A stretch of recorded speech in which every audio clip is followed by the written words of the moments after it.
Culture is something very good. If a person is cultured, they are supposed to be well-mannered. But sometimes culture comes with baggage from before that is wrong. For example, the abuse of a daughter-in-law happens to exist in a lot of cultures.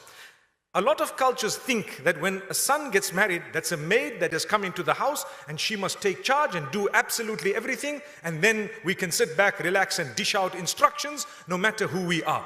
That is a dirty, unacceptable culture. It is filthy and we need to get rid of it. But the sad reality, we are so comfortable in it that when someone tells us that, look, this woman has a right, she is also a queen of the home, she has the right to her own abode, etc., we tend to say, no way.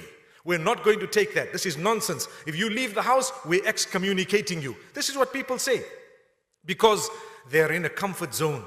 It is very important to fulfill family rights and family ties and to serve your parents and to serve your in-laws, but it has to happen with mutual respect and with understanding, with happiness. I, through so many years of experience that I have as a counselor who helps people sometimes in their crises, I have found that those who live further away from their parents in actual fact have more love than those who live within the home.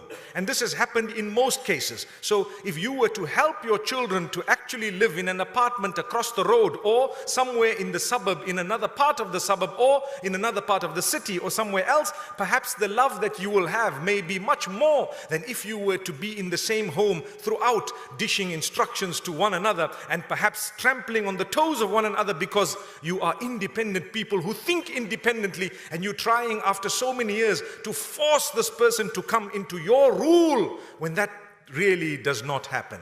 May Allah subhanahu wa ta'ala grant us understanding. So the point being raised is that which our forefathers have been doing, a lot of it is very good, but some of it might be unacceptable. We need to ask ourselves the question, when our children ask ourselves, or even within ourselves, if we go through a problem or an issue, we revisit this whole matter and we try and look into it and explain to the older people, look, we're not breaking the home here. We're actually making it. What is the point of physical togetherness when we are so disunited? I'd rather be physically far apart, one in Australia and one in New Zealand and one perhaps in Hawaii and the other one perhaps, in Greenland, but they love each other, they get along with each other, they can't wait to see each other, than people who live in the same home and they cannot wait to get away from each other. May Allah subhanahu wa ta'ala bestow upon us the common logic and the sense. I am not at all encouraging that we just abandon our parents, but my parents, I have a very, very serious statement for you this evening. If you want your children or your in-laws to respect you, you need to deserve the respect. Don't abuse them. When you abuse, you don't deserve respect. Never did Allah say that you have to be obeyed when you are wrong. Many parents say, you know what, I need to be obeyed. Look at this man. He was Azar, the father of Ibrahim. Did he have to be obeyed?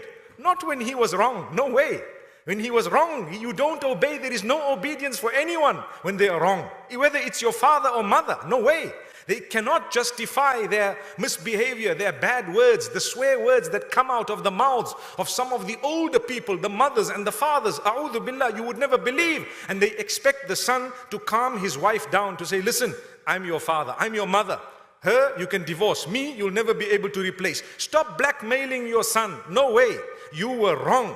If you want to be respected, you need to earn that respect. Live with respect. This is someone's child. It is going to be the mother of your grandchildren. Remember, my beloved parents, don't use the issue of Allah having told us that we need to serve our parents to get Jannah for you to abuse those children. You don't use that to abuse them. You cannot. If you want to get that Jannah, you also need to be a decent person. Go out of your way to make life easy for people. Then, wallahi, you will be respected. It will be a home filled with harmony and peace, because you know what? I am also a human being. I also owe Allah subhanahu wa ta'ala my acts of worship, and I owe the rest of human beings, the rest of humankind, starting with my own family, kindness. May Allah subhanahu wa ta'ala help us. اقرأ كتاب الله ترق جنانه وتنل عظيم الأجر والغفران.